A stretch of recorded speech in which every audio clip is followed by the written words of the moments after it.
Say my mind, and you don't die. This is the season 1, the episode 633 in the series How to Manifest Immortality.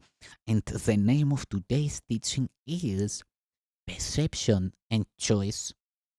To the extent to which you value guilt, to that extent will you perceive a world in which attack is justified. To the extent to which you recognize that guilt is meaningless, to that extent will you perceive attack cannot be justified. This is in accord with perception's fundamental law.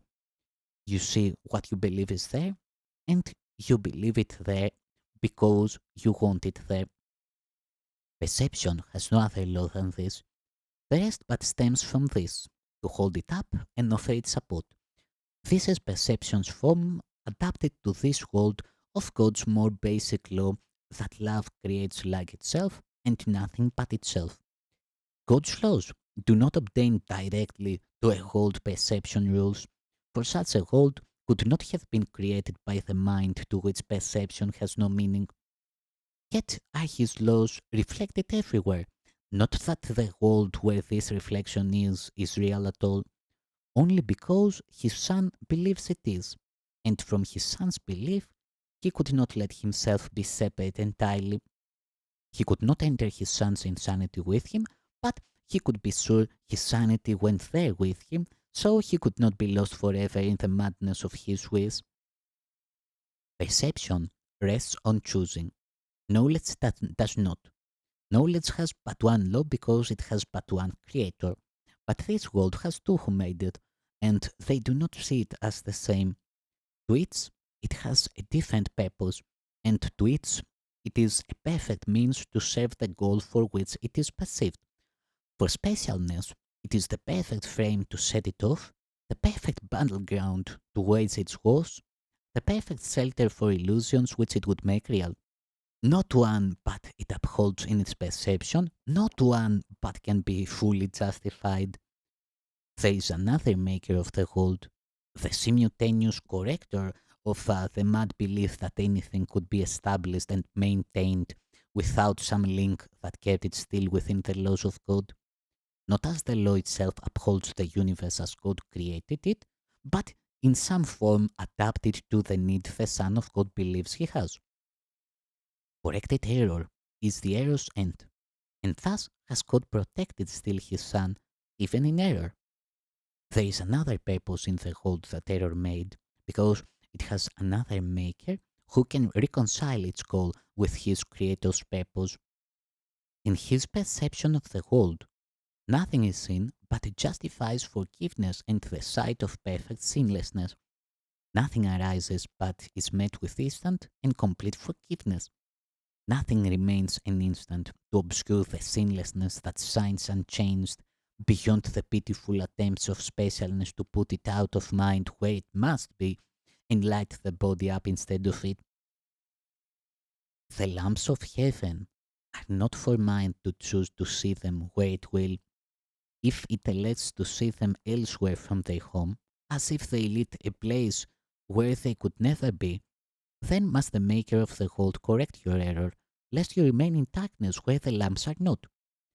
Everyone here has entered darkness, yet no one has entered it alone, nor need he stay more than an instant, for he has come with heaven's help within him, ready to lead him out of darkness into light at any time. The time he chooses can be any time, for help is there, awaiting but his choice. And when he chooses to avail himself of what is given him, then will he see each situation that he thought before was means to justify his anger tend to an event which justifies his love. He will hear plainly that the calls to war he heard before are really calls to peace. He will perceive that where he gave attack is but another altar where he can with equal ease and far more happiness bestow forgiveness, and he will reinterpret all temptation as just another chance to bring him joy. How can a misperception be a sin? Let all your brother's errors be to you nothing except a chance for you to see the workings of the helper given you to see the world he made instead of yours. What then is justified? What do you want?